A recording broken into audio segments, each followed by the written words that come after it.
وسلم زكاة الفطر صاعا من طعام أو صاعا من شعير على العبد والحر والذكر والأنثى والصغير والكبير من المسلمين وأمر بها أن تؤدى قبل خروج الناس إلى الصلاة. Hadis ini menunjukkan beberapa hal. Yang pertama, wajibnya shadaqatul fitr karena ada kalimat farada Rasulullah sallallahu alaihi wasallam. Dan ini adalah pendapat mayoritas para ulama rahimahumullah ta'ala. Sebagian kecil ulama berpendapat zakat fitrah tidak wajib karena farada itu bukan diartikan mewajibkan tetapi menetapkan, yaitu ditetapkan 1 sa' tidak boleh kurang darinya. Tapi pendapat ini syadz, menyelisihi pendapat mayoritas. Kemudian hadis ini menunjukkan bahwa zakat fitrah itu bilangannya sudah ditentukan, yaitu 1 sa', dan 1 sa' itu adalah 4 mud, dan kalau dibuat kilo itu sekitar 2,4 menurut madhab Syafi'i atau 3 kilo menurut madhab Hambali yang muasirin sekarang. Kemudian yang dimaksud tamrin au syairin ini maksudnya adalah makanan pokok, sehingga tidak harus tamrin au syairin, karena zaman dulu makanan pokoknya tamrin au syair, maka disebutkan oleh Rasul sallallahu alaihi wasallam dengan dalil pada hadis yang lain sa'an min ta'am, maka ta'am itu mencakup semua makanan pokok yang lain. Menunjukkan juga bahwa yang wajib itu hanyalah kaum muslimin, sehingga kalau punya budak tetapi tidak muslim maka tidak wajib dizakati fitrah oleh majikannya. Kemudian pembahasan terakhir di sini adalah tentang waktu mengeluarkan zakat fitrah. Nah, itu ada 3, ada waktu wajib, ada waktu boleh, dan ada waktu utama. Adapun waktu utamanya inilah yang disebutkan dalam hadis ini, tu'adda qabla khurujin nas ila shalah. Ditunaikan sebelum orang-orang keluar ke lapangan salat Id, setelah salat subuh. Jadi antara salat subuh, antara terbit fajar sampai dengan berangkatnya orang-orang ke lapangan. Adapun waktu wajibnya adalah ketika sudah tenggelam matahari pada malam Idul Fitri. Adapun waktu bolehnya adalah 2 hari sebelum hari raya Idul Fitri, sebagaimana dilakukan oleh Ibnu Umar dan yang lain-lain. 2 hari sebelum Idul Fitri mereka sudah keluarkan zakat fitrah kepada para panitia. Babu sadaqati qabla al-Id, bab sedekah sebelum Id. 774 An Abi Sa'id al-Khudri radhiyallahu anhu qala kunna nukhriju fi ahdi Rasulillah sallallahu alaihi wasallam yaumal fitri sa'an min ta'amin wa kana ta'amana asy-sya'iru waz-zabibu wal-aqitu wat-tamru. Nah, di sini hadisnya mengatakan yaumal fitri, pada hari Idul Fitri, sehingga babnya as-sadaqah qabla al-Id ini isyarat tentang riwayat Ibnu Umar yang mengeluarkan zakat fitrah sebelum Idul Fitri, dan itu diperbolehkan karena dilakukan oleh sahabat-sahabat Nabi sallallahu alaihi wasallam. Tapi memang yang ada riwayatnya cuma 2 hari sebelum Id, sehingga kalau dari awal Ramadan maka belum sah sebagai zakat fitrah. Karena tujuan zakat fitrah ini adalah untuk memberikan kecukupan kepada orang-orang miskin pada hari raya Idul Fitri. Maka kalau diberikan pada awal Ramadan, tentu saja berasnya sudah habis, sehingga nanti pada Idul Fitri mereka masih kelaparan. Kemudian zakat fitrah ini zaman dulu ada 4 macam, ada syair, ada zabib, ada aqid, ada tamr. Tetapi ini tidak untuk membatasi, tapi untuk memberikan pengetahuan apa saja makanan pokok yang ada pada saat itu. Al-aqid, keju, ini diperselisihkan oleh para ulama. Sebagian mengatakan ini sah untuk zakat fitrah berdasarkan hadis ini, sebagian mengatakan tidak sah sebagai zakat fitrah karena ini bukan makanan pokok. Babu sadaqatil fitri 'alal hurri wal mamluk. Bab zakat fitrah bagi orang merdeka maupun budak. Kalau budak yang membayarkan adalah majikannya. 775 dalam kitab saya. Ani bin Umar radhiyallahu anhu qala farada Rasulullah sallallahu alaihi wasallam shadaqatal fitri sa'an min sya'irin aw sa'an min tamrin 'ala as-saghiri wal kabiri wal hurri wal mamluki. Kaidahnya dalam hal ini adalah setiap orang yang wajib ditanggung nafkahnya oleh seseorang, maka zakat fitrahnya juga menjadi tanggungan dia. Maka istri nafkahnya ditanggung oleh suami, berarti zakat fitrahnya ditanggung oleh suami. Budak juga begitu, anak juga begitu. Kemudian zakat fitrah ini lebih bagus dikeluarkan langsung tanpa dititipkan kepada panitia, tetapi dititipkan kepada panitia menurut saya dari sisi ketertiban itu lebih bagus, karena kalau kita langsung berikan kepada orang miskin, semua orang memberikan kepada orang miskin secara langsung, nanti tidak akan merata. Tapi kalau dititipkan kepada panitia, maka panitia sudah mengetahui daftar-daftar orang-orang miskin, sehingga mereka akan membagikannya secara merata. Sebelum kita lanjutkan Kitabul Haji, barangkali ada tambahan, dipersilahkan.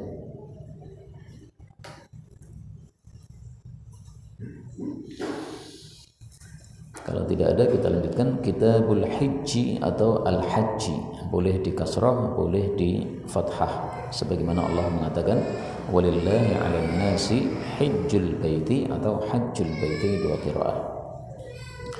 Dalam kitab saya 776, wa an Abdullah bin Abbas radhiyallahu anhuma qala kana al-fadlu radif Rasulillah sallallahu alaihi wasallam. Fadl dibonceng oleh Rasul sallallahu alaihi wasallam. Jadi radif itu sama dengan marduf, orang yang dibonceng. Rasulullah di depan, fadlnya di belakang. Dan ini menunjukkan bolehnya boncengan dua orang untuk satu kendaraan atau satu hewan tunggangan. Adapun tiga orang, maka dilihat apakah kendaraannya mampu ataukah tidak. Kalau tidak mampu, maka tidak boleh. Ada hadis dhaif mengatakan ats-tsalits mal'un. Orang yang ketiga di atas kendaraan itu dilaknat oleh Allah Subhanahu wa taala. Ini hadis riwayat Tabarani, tapi derajatnya dhaif. Sehingga hukumnya tadi ya, kalau kuat boleh, kalau tidak kuat maka tidak boleh. Faja'at, maka datanglah imra'atun min Khaf'am, faja'ala al-fadlu yanzuru ilaiha wa tanzuru ilaihi, wa ja'ala an-nabiy sallallahu alaihi wasallam yasrifu wajha al-fadli ila asy-syiqqil akhar. Menunjukkan bahwa laki-laki tidak boleh melihat wanita, demikian juga sebaliknya apabila tanpa diperlukan. Faqalat ya Rasulullah inna faridatallahi ala ibadihi fil haji adrakat abi syaikhan kabiran la yathbutu ala rahilah afa ahujju anhu qala na'am wa dhalika fi hajjatil wada'. Menunjukkan bahwa orang yang sudah tua renta baru wajib haji dan dia tidak mampu, maka kewajibannya itu gugur, tetapi bisa dihajikan oleh anaknya. Gugur karena la yukallifullahu nafsan illa wus'aha. Bisa dihajikan oleh anaknya karena ibadah haji ibadah yang mencampur antara ibadah badan dan ibadah harta. Kaidahnya adalah ibadah harta bisa digantikan oleh orang lain atau diwakilkan oleh orang lain. Tapi kalau ibadah badan maka tidak bisa digantikan oleh orang lain. Misalnya kita malas sholat subuh karena lagi ngantuk atau lelah, kita wakilkan kepada anak kita, tolong kamu sholat subuh untuk saya. Ini nggak bisa, karena sholat adalah ibadah badan. Tapi kalau ibadah harta bisa diwakilkan. Saya tahun ini tidak bisa korban Idul Adha, kamu bisa nggak mengkorbankan untuk saya? Karena dulu saya juga pernah mengkorbankan untuk kamu, maka boleh anaknya mengkorbankan untuk bapaknya, atau sebagaimana juga akikah dan akikah dan sebagainya itu bisa diwakilkan. Nah, haji ini ibadah yang mencampur antara harta dengan badan, makanya masih boleh untuk diwakilkan kepada orang lain, tapi ada syaratnya. Waalaikumsalam. Syaratnya orang itu sudah mati atau orang itu sakit yang tidak diharapkan sembuhnya seperti ini. Karena syekhun kabir ini diharapkan sembuhnya tidak akan bisa sembuh, ya, malah semakin lama semakin tua. Hadis berikutnya an Ibnu Umar radhiyallahu anhu qala ra'aitu Rasulullah sallallahu alaihi wasallam yarkabu rahilatahu bidhil hulaifah thumma yuhillu hatta tastawiya bihi qa'imatan. Rasulullah sallallahu alaihi wasallam menunggangi kendaraannya di Dzul Hulaifah, ini tempat miqatnya orang-orang Madinah, kemudian mengucapkan ihlal yaitu labbaik Allahumma hajjan atau labbaik Allahumma umratan, sehingga tegak dengan beliau unta tadi dalam keadaan lurus. Ini menunjukkan bahwa ucapan labbaik Allahumma hajjan atau umratan diucapkan setelah tegak di atas kendaraan di tempat kita bermiqat. Jadi prakteknya dari hotel menuju ke miqat Dzul Hulaifah.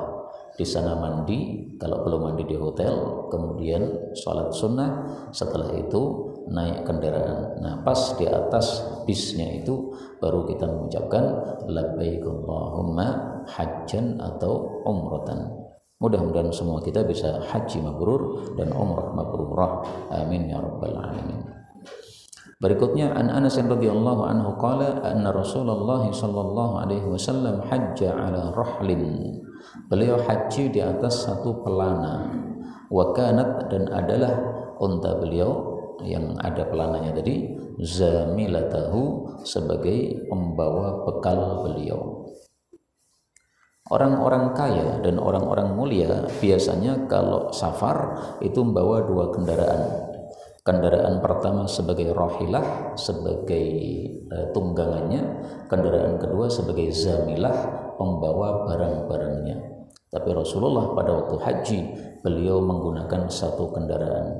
Rahilahnya adalah zamilahnya, sehingga beliau berada di atas unta plus barang-barangnya ada di atas unta tersebut. Ini menunjukkan dua hal. Yang pertama, tawadhu'nya Nabi Muhammad sallallahu alaihi wasallam, maka beliau bersikap seperti sikapnya orang miskin yang hanya membawa satu kendaraan. Yang kedua, sedikitnya bekal Rasulullah sallallahu alaihi wasallam, karena kalau bekalnya banyak maka tidak bisa digabungkan antara penunggangnya dengan bekalnya tersebut. Kemudian rahlin atau pelana ini disebutkan syarahnya di dalam Sunan Ibnu Majah, bahwasanya Rasulullah sallallahu alaihi wasallam haji di atas rahlin rathin, pelana yang sudah kuno, yang sudah usang. Berarti ini bukan sesuatu yang baru. Kemudian ada juga di atasnya lemek yang harganya 4 dirham. Kemudian Rasulullah berdoa, Allahumma hajjatan la riya'a fiha wala sum'atan. Ya Allah, jadikanlah ini sebagai haji yang tidak ada riya padanya dan tidak ada sum'ah padanya.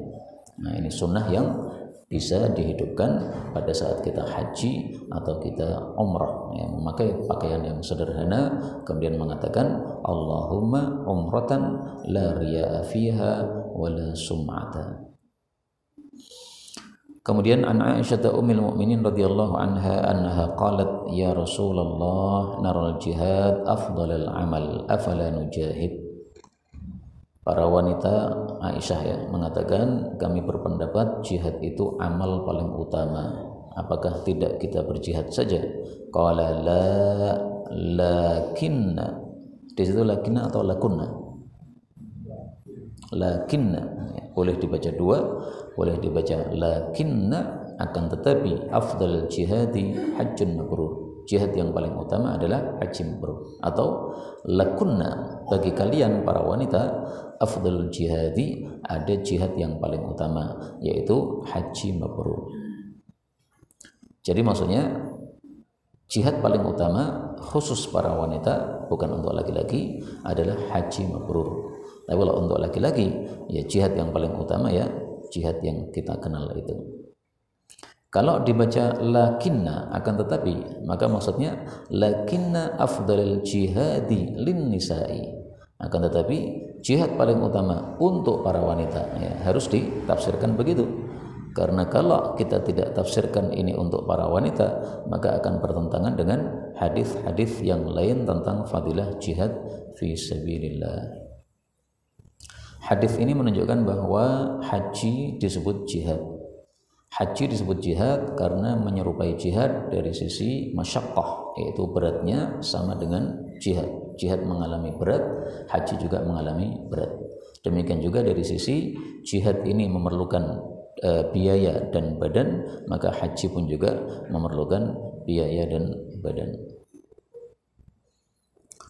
Hadis berikutnya an Abi Hurairah radhiyallahu anhu qala sami'tu an-nabiyya sallallahu alaihi wasallam yaqul man hajja lillah falam yarfuth wa lam yafsuq raja'a ka yaumi waladathu ummuh.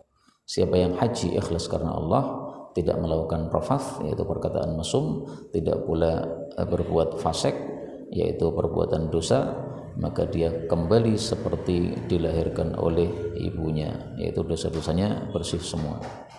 Inilah tafsiran untuk kata-kata haji mabrur yang sudah disebutkan di muka. Jadi haji mabrur itu adalah haji makbul. Kapan haji itu makbul? Ketika lam yarfuth wa lam yafsuq. Dia tidak berkata mesum, demikian juga berkata kotor, yang lain, kemudian tidak melakukan kefasikan, termasuk juga pelanggaran terhadap aturan-aturan ibadah haji, maka itu baru disebut haji yang mabrur. Kemudian amalan-amalan yang disebutkan oleh Nabi Shallallahu Alaihi Wasallam bahwasanya pelakunya itu akan bersih dari dosa sebagaimana dilahirkan oleh ibunya, kita temukan ada 5 amalan. Yang pertama haji mabrur sebagaimana hadis ini. Maka mudah-mudahan semua kita bisa mendapatkan haji mabrur. Amin ya rabbal alamin. Yang kedua adalah tinggal di masjid setelah sholat.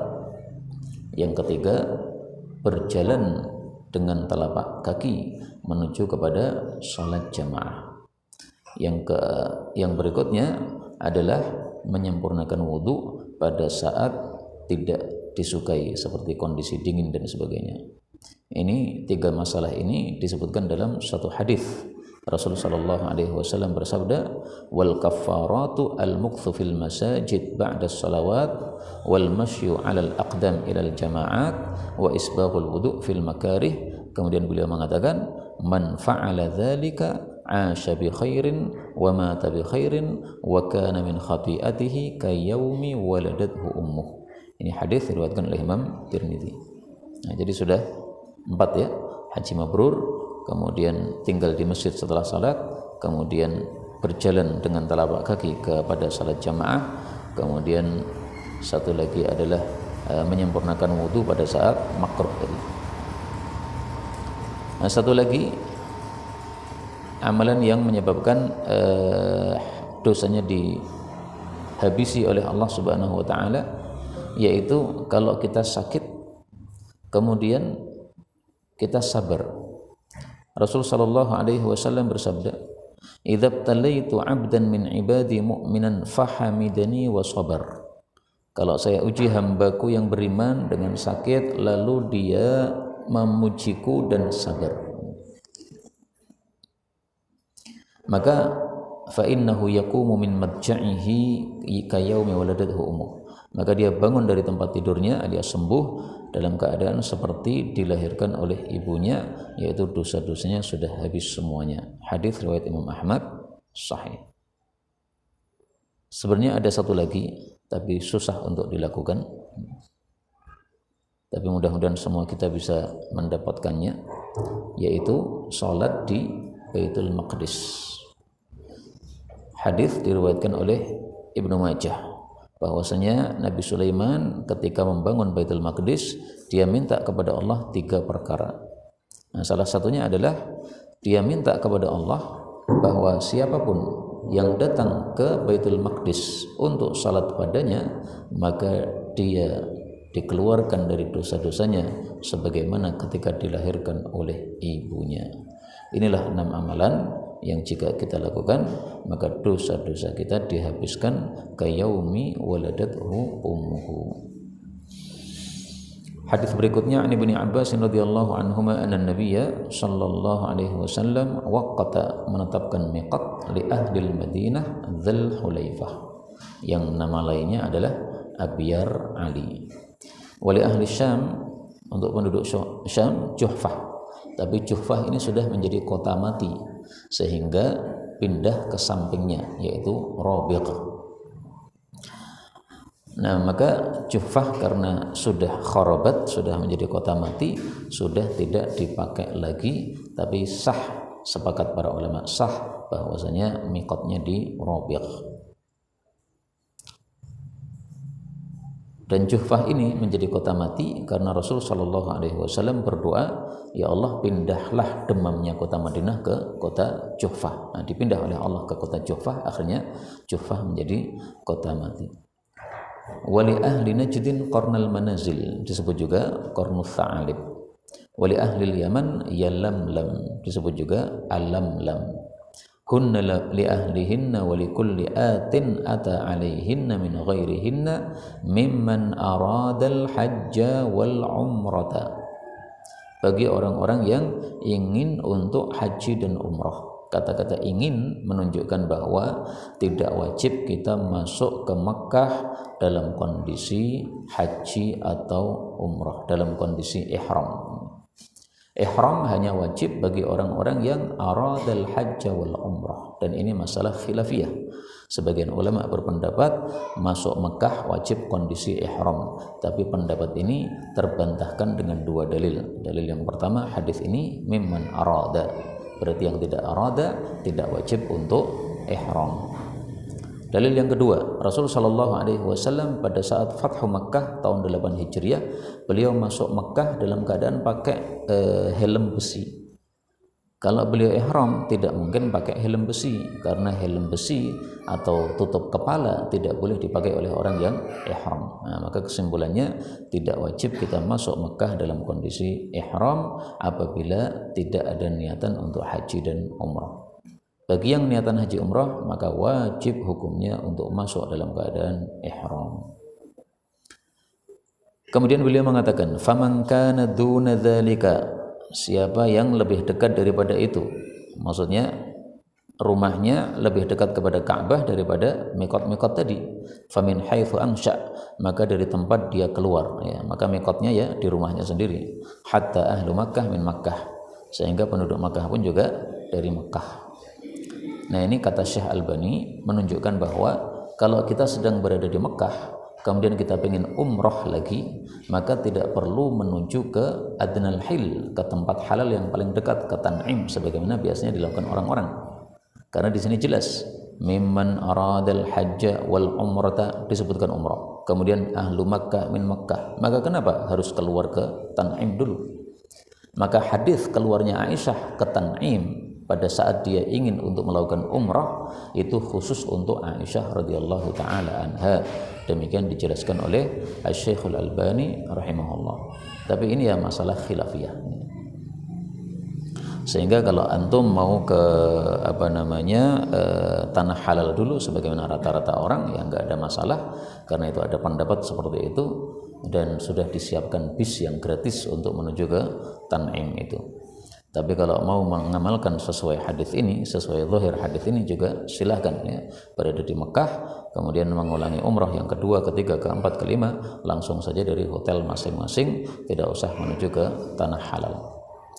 Dan ini juga masalah khilafiyah, bolehkah mengulangi umrah pada satu kali safar? Pendapat yang saya pilih lebih baik tidak. Lebih baik sebagaimana dilakukan oleh Nabi dan para sahabat, satu kali safar, satu kali ibadah. Yang paling bagus adalah memperbanyak tawaf, sebagaimana dilakukan oleh para sahabat dan juga para ulama. Syekh Utsaimin ketika berada di Makkah, maka setiap hari melakukan tawaf, bahkan satu hari bisa melakukan tawaf berkali-kali. Kalau kita salatnya 5 kali ke Makkah, ke Ka'bah, ya, maka sekalian tawafnya juga. Maka tawafnya minimal 5 kali karena kita datang ke masjid 5 kali. Itu lebih utama daripada kita memperbanyak umrah. Karena memperbanyak umrah itu diperselisihkan, sementara memperbanyak tawaf tidak ada perselisihan di antara para ulama sama sekali.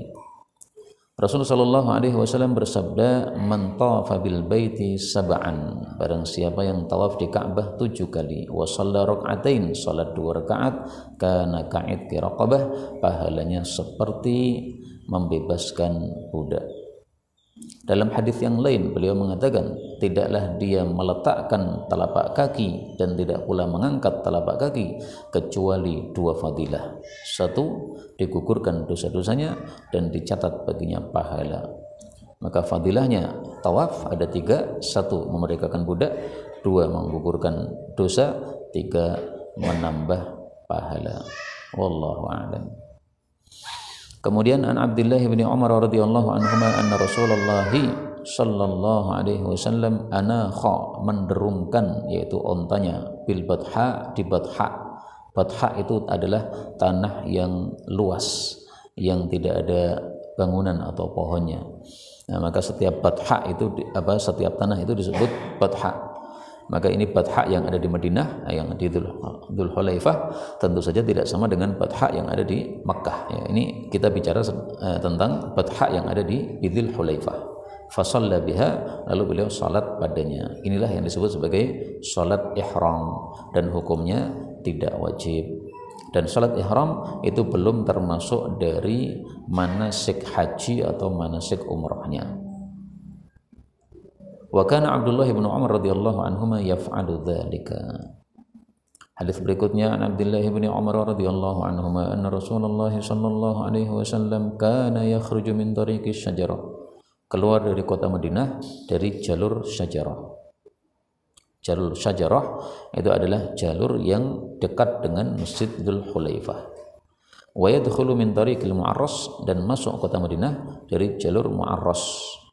Berarti keluar masuknya kota Madinah dengan jalur yang berbeda. Maka ini kita bisa praktekkan kalau kita safar untuk umrah, maka keluar dari Solo dan masuknya dari jalur yang berbeda. Wa anna Rasulullah sallallahu alaihi wasallam kana idza kharaja ila Makkah, kalau keluar ke Makkah, yusalli fi Masjidis Syajarah, salat di Masjid Syajarah. Ini adalah masjid yang ada di Dzul Hulaifah, dan inilah yang disebut sebagai tadi salat ihram ketika Nabi sallallahu alaihi wasallam akan melakukan umrah padanya atau haji padanya. Wa idza raja'a shalla bidil Hulaifah bi batnil wadi wa bata hatta yusbiha. Nah, maka Rasulullah sallallahu alaihi wasallam ketika berangkat ke Makkah mampir Dzul Hulaifah, ketika pulang pun juga mampir di Dzul Hulaifah, tapi salatnya di tempat yang berbeda. Nah, salat di tempat yang berbeda ini dalam rangka untuk memperbanyak saksi-saksi kebaikan dari bumi yang kita berada di atasnya. Adapun kenapa Nabi bermalam dulu di Dzul Hulaifah sampai masuk waktu pagi, karena disunnahkan orang itu datang kepada keluarganya setelah dia safar panjang pada waktu pagi hari, bukan pada waktu malam hari. Kana la yatruku ahlahu lailan. Rasulullah tidak pernah datang malam hari kepada keluarganya setelah safar yang jauh. Itu karena zaman dulu belum ada HP ya. Tapi sekarang sudah ada telepon, sudah ada HP, kita boleh pulang malam-malam dengan memberitahukan sebelumnya. Saya akan datang jam 12 malam. Nah, maka tidak ada masalah seperti itu, karena dilarangnya seorang suami datang pada malam hari pada saat istrinya sedang tertidur lelap. Ini dikhawatirkan karena suaminya nanti mendapati istrinya dalam keadaan kondisi yang belum siap, kemudian tidak menyenangkan suami, ya masih bau dan sebagainya, sehingga terjadi ketidakharmonisan rumah tangga. Tapi kita sudah disiapkan, ya saya datang jam 12, maka itu tidak akan terjadi insyaallah taala. Berikutnya an Umar radhiyallahu anhu qala sami'tu an-nabiyya sallallahu alaihi wasallam bi Wadil Aqiq, di Wadil Aqiq. Wadi Aqiq ini adalah satu tempat di dekat Baqi'. Antara dia dengan kota Madinah itu ada 4 mil. 4 mil itu sekitar 6 kilo. Yaqulu atani lailata atin. Datang kepada saya semalam seseorang yang datang dari Allah Subhanahu wa taala. Yang dimaksud di sini adalah malaikat Jibril alaihi salatu wassalam. Kata-kata al-lailah, semalam, ini diucapkan oleh seseorang yang menceritakan kejadian semalam dan dia mengucapkannya sebelum tergelincir matahari.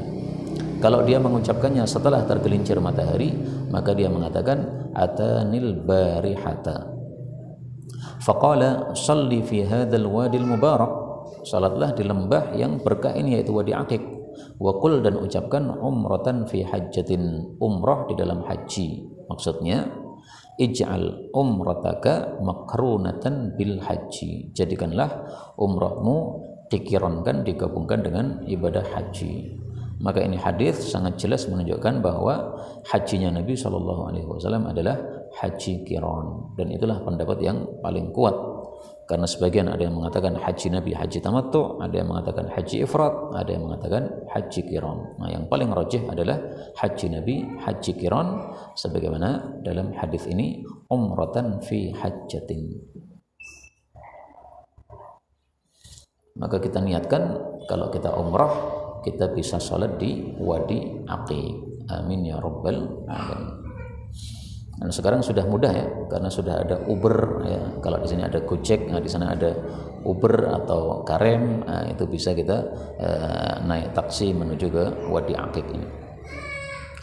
Berikutnya, an Ibnu Umar radhiyallahu anhuma anin Nabi sallallahu alaihi wasallam annahu ru'ya, bahwasanya beliau itu terlihat wa huwa fi mu'arras bidil Hulaifah bi batnil wadi. Qila lahu innaka bi batha'a mubarakatin, kamu berada di tempat longgar yang diberkahi oleh Allah Subhanahu wa taala. Berikutnya, an Ya'la bin Umayyah radhiyallahu anhu qala li Umar radhiyallahu anhu. Ya'la bin Umayyah ini tokoh kafir yang masuk Islam pada saat Fathu Makkah. Maka dia mengatakan kepada Sayyidina Umar, arinin nabiyya sallallahu alaihi wasallam hina yuha ilaihi. Nah, karena baru saja masuk Islam, dia enggak pernah lihat Nabi mendapatkan wahyu, maka dia pengen ngerti gimana kondisi Nabi saat dapat wahyu. Qala fa bainama an-nabiy sallallahu alaihi wasallam bil ji'ranah, boleh juga dibaca bil ji'ranah, wa ma'ahu nafarun min ashabihi, ja'ahu rajulun faqala ya Rasulullah kaifa tara fi rajulin ahrama bi umratin wa huwa mutadammikhun bi tibin. Seseorang umrah sementara dia masih berlotehan dengan parfum, maksudnya bajunya itu ada parfumnya.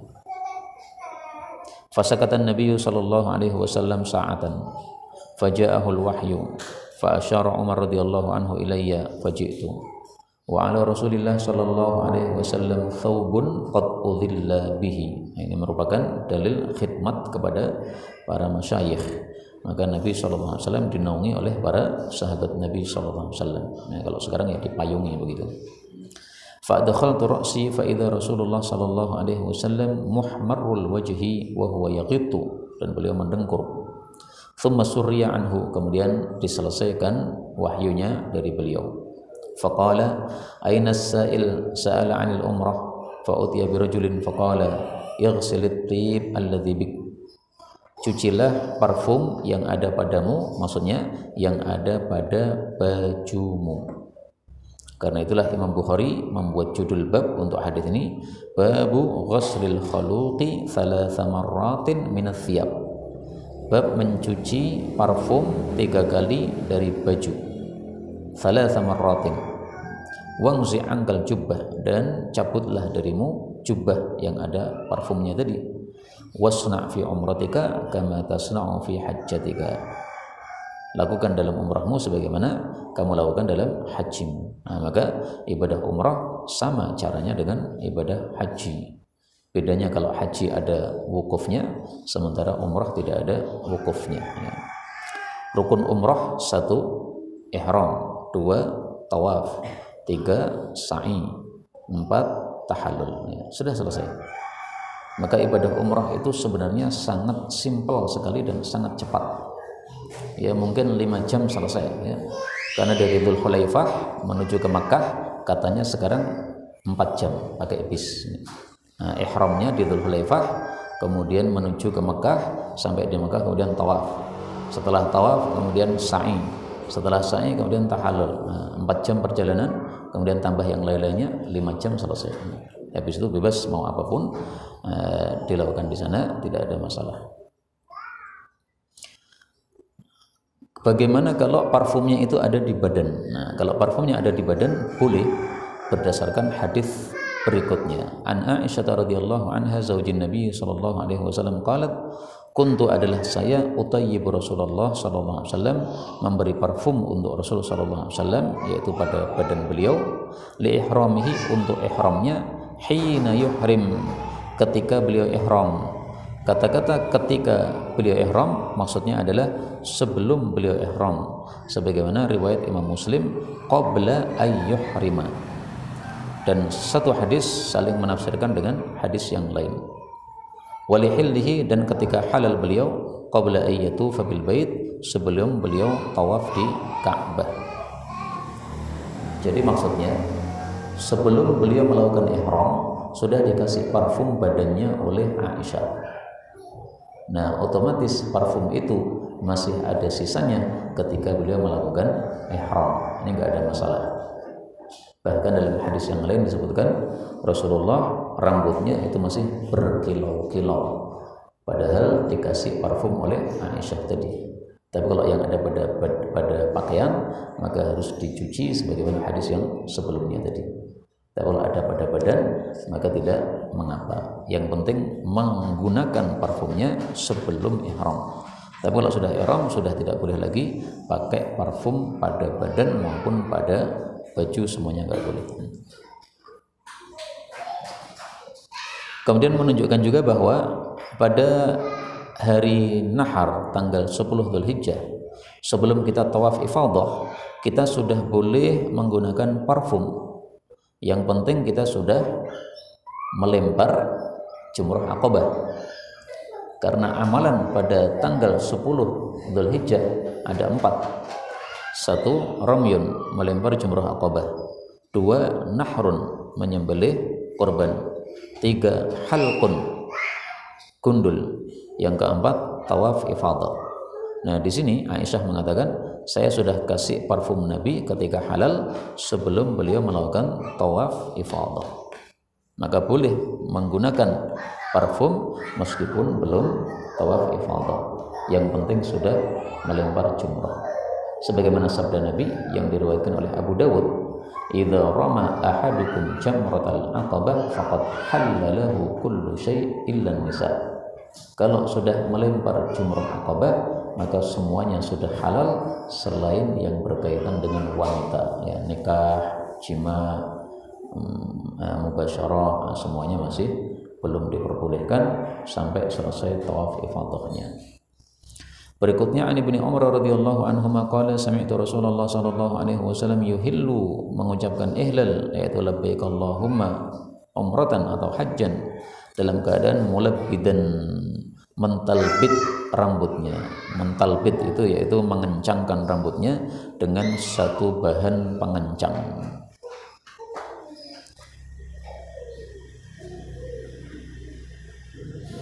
Tujuannya dua.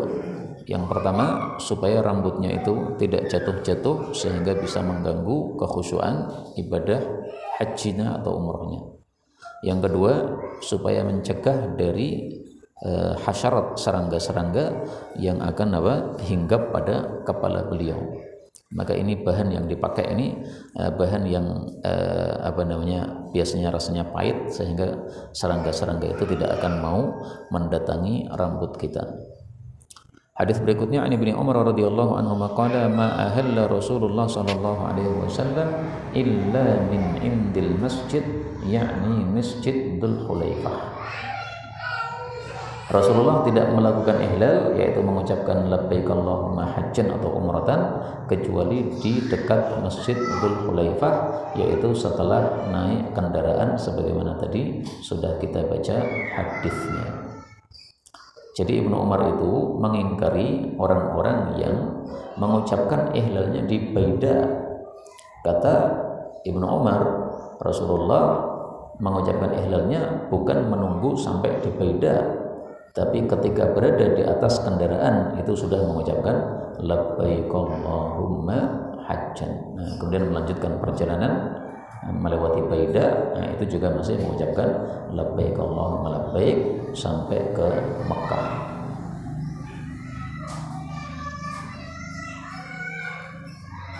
Hadis berikutnya, An Ibnu Abbas radhiyallahu anhuma anna Usamah radhiyallahu anhu kana ridfan Nabi sallallahu alaihi wasallam min Arafah ila al-Muzdalifah, thumma ardafa al-fadla min al-Muzdalifah ila Mina. Fagilahuma qala lam yazal an-nabiy sallallahu alaihi wasallam rama yulabbi hatta rama jamratal aqabah. Rasulullah tidak henti-hentinya membaca talbiyah sampai melempar jumrah aqabah. Ini maksudnya adalah yang dilakukan pada tanggal 10 Dzulhijjah atau pada hari Idul Adha.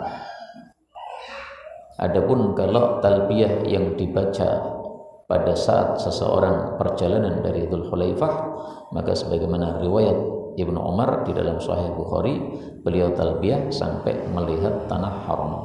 Kalau sudah melihat tanah haram, maka beliau berhenti dari talbiyah, kemudian tinggal di Tutua. Setelah tinggal di Tutua, baru kemudian melanjutkan perjalanan besoknya menuju ke Mekah dengan membaca talbiyah lagi. Wallahu a'lam bishawab. Kalau ada pembahasan dan tambahan dipersilakan.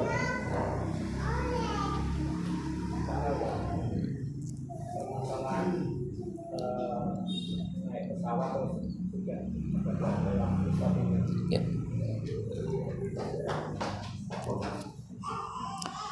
Kalau kita naik pesawat, maka kita boleh melakukan ihramnya dengan dua cara. Yang pertama, kita melakukan ihramnya pas di atas pesawat, pas tepat di atasnya. Karena ketika kita pas tepat di atasnya itu ada pemberitahuan. Tapi biasanya pemberitahuannya bukan pas tepat ya, tapi sebelumnya. Misalnya 10 menit lagi kita akan melewati miqat. Nah, maka kita hitung ya setelah pemberitahuan tadi 10 menit. Nah, setelah pas 10 menit, kita mengucapkan labbaik Allahumma umratan. Tapi kita khawatir ya, betulkah 10 menit betul-betul? Bagaimana kalau kita meniti 10 menit, ternyata pas 10 menit itu sudah kelewatan? Maka paling bagus pas diucapkan 10 menit lagi kita akan melewati miqat, saat itulah kita langsung mengucapkan ihlal ini. Karena mengucapkan ihlal ini tidak harus di miqat, boleh juga sebelum miqat. Sepakat para ulama bahwa siapa yang mengucapkan ihlalnya sebelum miqat maka sudah sah. Maka seandainya dari Soekarno-Hatta kita sudah pakai baju ihram, kemudian naik pesawat, labbaik Allahumma umratan, sah. Tapi kan susah, 8 jam perjalanan dalam kondisi sudah ihram, sehingga kita sudah tidak boleh menggunakan tutup kepala dan sebagainya. Itu susah. Maka lebih bagus ya tadi mendekati. Ini cara yang pertama ya. Cara yang kedua ya kita ambil jarak aman saja. Anggaplah perjalanan itu misalnya 8 jam, kita tanya kepada pesawatnya ya. Nah, maka kita hitung kalau sudah 7 jam atau sudah 5 jam, nah saat itu kita mengucapkan labbaik Allahumma umrah. Karena khawatir pas ada pemberitahuan 10 menit melewati miqat, ternyata kita pas tidur. Nah, nanti kalau ternyata kita melewati miqat dan kita pas bangun, nah kita ucapkan lagi nggak apa-apa. Karena tadi itu untuk ihtiyat saja yang pertama tadi. Adapun kalau sudah melewati miqat, sementara kita belum ihram, maka caranya adalah kita balik lagi ke miqat. Dan ini memerlukan biaya, karena kita turun ke Jeddah, berarti cari taksi dulu, kemudian ke miqat. Dan katanya dulu Ustadz Mukhtar itu juga melakukan itu. Karena beliau mengikuti pendapat Ustadz Mudakir bahwa ihram tidak di atas pesawat ya. Akhirnya beliau nekat pakai taksi, katanya wallahu alam balik ke miqatnya di Yalamlam ya.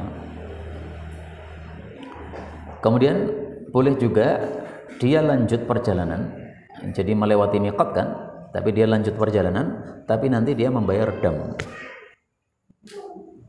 Ihramnya rukun, tetapi ihramnya rukun. Tetapi melakukan ihramnya di dalam miqat bukan termasuk rukun, tapi termasuk wajib. Nah, kalau wajib bisa diganti dengan dam, tapi kalau rukun tidak bisa diganti dengan dam, harus dilakukan. Maka ihramnya tetap harus dilakukan, tapi karena sudah kelewatan tadi bayar dam. Yang bayar dam keluar dana juga, ya, beli kambing disembelih untuk orang-orang miskin di Mekah. Ini semuanya perlu dana ya. Maka paling enak menurut saya tadi ya, sebelum sampai ke miqat itu sudah kita menggunakan baju ihram dan mengucapkan labbaik Allahumma umratan. Demikian Ustaz. Ya.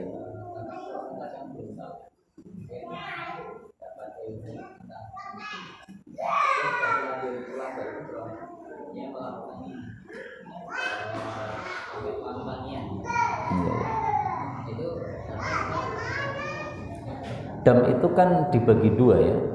Ada yang merupakan dam yang harus dilakukan di sana, yaitu misalnya Allah mengatakan menyembelih korban ya. Sebentar, ayatnya gimana tuh?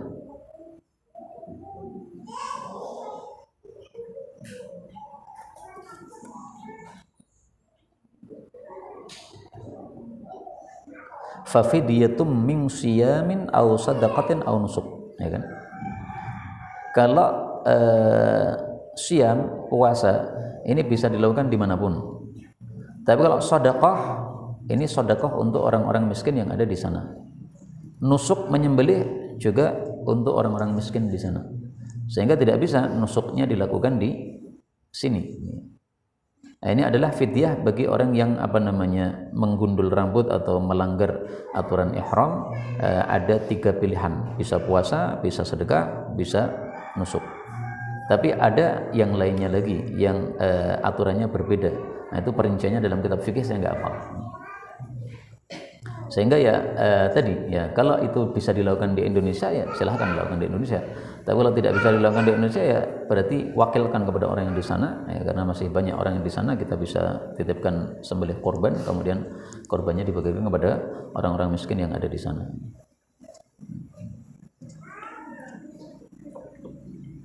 Ada lagi mungkin?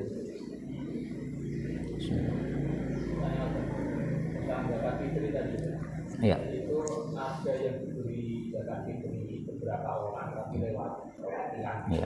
Dan setelah ini kemudian sudah menentukan pewakilnya itu, yaitu masih ditahan karena kemudian setelah itu dari misalnya di pada beberapa guru itu kemudian ditentukan di sekolahnya pada itu selanjutnya setelah itu.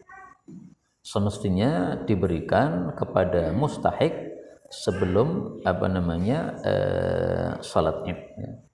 Tapi para ulama katakan masih sah apabila diberikan pada hari Id sebelum tenggelam matahari. Maka kalau kita tahu para wakil tadi tidak menyerahkan tepat waktu, ya nggak usah diwakilkan saja, langsung kita berikan saja kepada mustahik tersebut.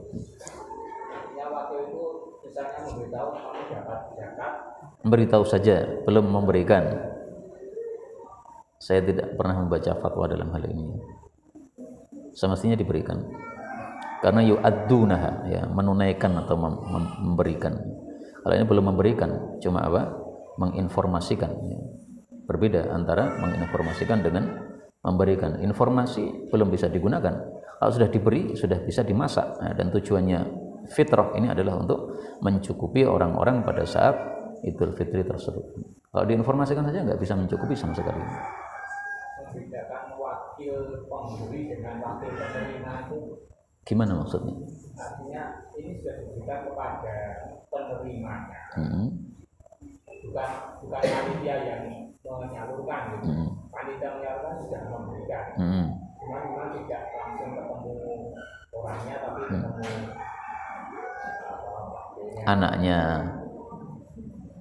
Wakilnya misalnya pengurus sekolah gitu. Wallahu a'lam. Enggak pernah baca. Monggo. Ketika seseorang itu yang melakukan perwakilan itu dia tidak haji dulu atau pada waktu itu dia melakukan haji sekaligus. Yang maksud saya adalah dia haji karena ada perlakuannya untuk orangnya. Dan apakah hajinya juga dianggap sebagai haji? Syarat orang menghajikan atau mengumrahkan orang lain, dirinya sudah haji dan sudah umrah. Kalau dia belum haji dan belum umrah, maka hajinya tetap sah, tapi sah untuk dirinya. Meskipun dia mengatakan labbaik Allahumma an ummi, tetap Allah terimanya untuk dia. Kenapa? Karena dia belum haji. Jadi ucapannya dianggap tidak sah, ucapannya ya, tapi hajinya sah. Sehingga ibunya belum dapat haji. Tapi kalau setelah itu dia haji selesai, umrah selesai, kemudian masih ada kesempatan di sana untuk umrah, masih bisa untuk apa? Umrah untuk ibunya. Tapi umrah saja, haji belum bisa. Karena haji kan harus dilakukan di waktu yang lain lagi. Gimana maksudnya?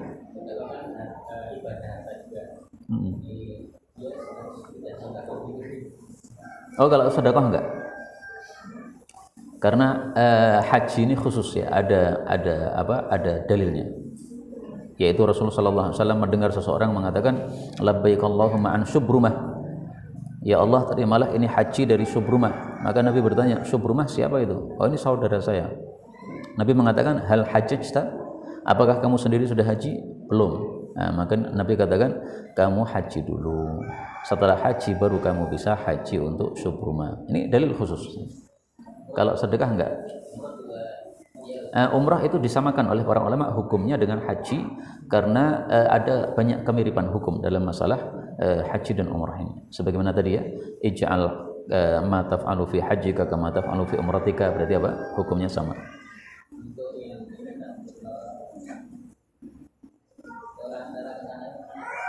Badal atau biru.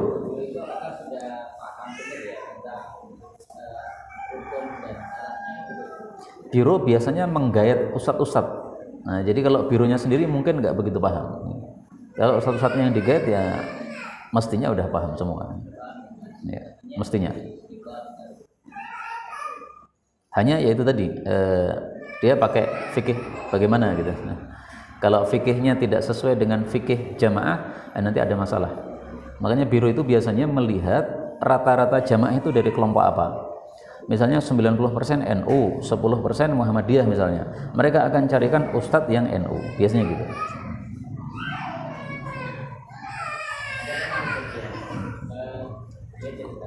Pesawat itu dia sudah pakai nyawa. Setelah sampai di sana dia bertanya, itu pernah dengar Rasul pakai nyawa.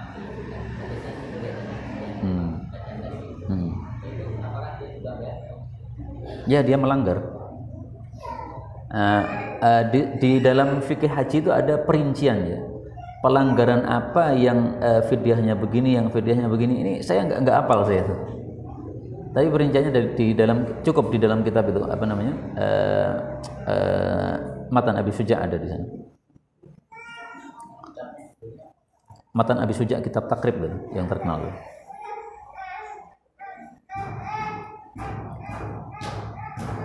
Hukum asalnya itu tadi ya, kaidah asalnya pelanggaran berarti ada dendanya. Dia pakai parfum, dia potong kuku, ada dendanya semuanya. Ada lagi? Monggo. Arisan haji boleh atau tidak boleh? Arisan haji itu sama dengan utang kan ya. Padahal haji belum wajib ketika kita belum memiliki harta.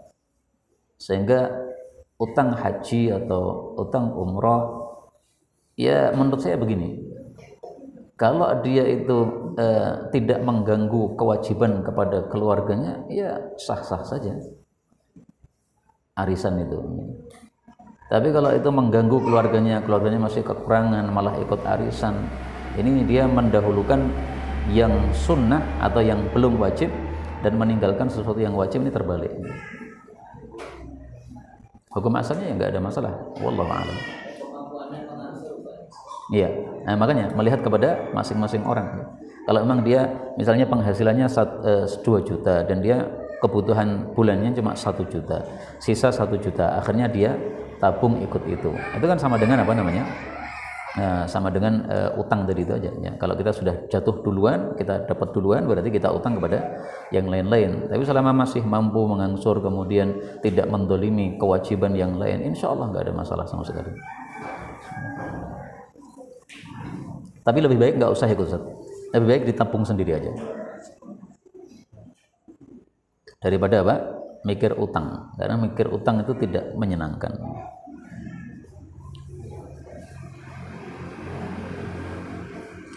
Nah, katanya kalau Pak Anies jadi itu hajinya 10 juta tenanan pore. Kalau tenanan kita insya Allah pada haji insya Allah. Amin ya rabbal alamin. Kenapa? Oh gitu. Saya kirain 10 juta total.